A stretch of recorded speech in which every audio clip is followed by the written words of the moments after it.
लहराती पहाड़ियों और चमचमाती नदियों के बीच बसे एक अनोखे छोटे शहर में ओलिवर नाम का एक जिज्ञासु लड़का और उसका वफादार साथी मैक्स नाम का एक गोल्डन रिट्रीवर रहता था। ओलिवर और मैक्स अविभाज्य थे। ओलिवर जहां भी जाता, मैक्स निश्चित रूप से उसका अनुसरण करता। उनका रोमांच हर सुबह उगते सूरज के साथ शुरू होता था। ओलिवर अपनी साइकिल पर बैठता था, मैक्स अनियंत्रित उत्साह के साथ उसके साथ साथ चलता था।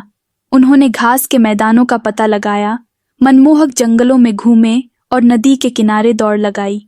मैक्स की हिलती हुई पूंछ और ओलिवर की संक्रामक हंसी ने हवा में ऐसा बंधन पैदा कर दिया जिसे शब्द कभी भी कैद नहीं कर सकते।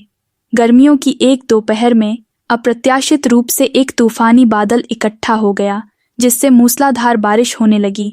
शरण की तलाश में ओलिवर और मैक्स ने जंगल के भीतर एक आरामदायक गुफा में शरण ली। एक हाथ में टॉर्च और मैक्स करीब आकर उन्होंने कहानियां, गर्मजोशी और साहचर्य की एक नई भावना साझा की। जैसे जैसे मौसम बदलते गए, वैसे वैसे उनका पलायन भी बदलता गया।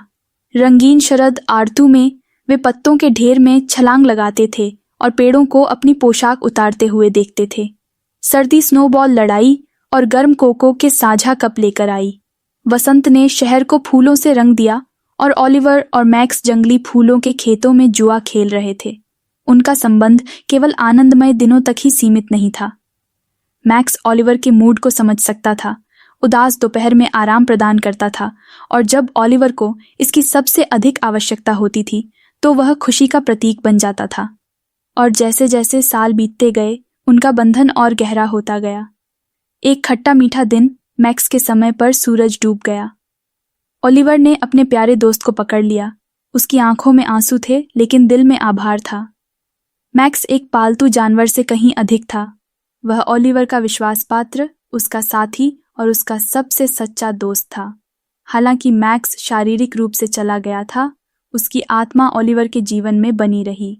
और जैसे जैसे समय बीतता गया, ओलिवर को रोमांच और प्रेम की अपनी कहानियां साझा करने के नए तरीके मिल गए। प्रत्येक रिटेलिंग में उनकी असाधारण यात्रा का सार समाहित है। एक यात्रा जो एक जिज्ञासु लड़के और एक वफादार कुत्ते के साथ शुरू हुई, जिसने उनकी यादों को समय की टेपेस्ट्री में हमेशा के लिए अंकित कर दिया।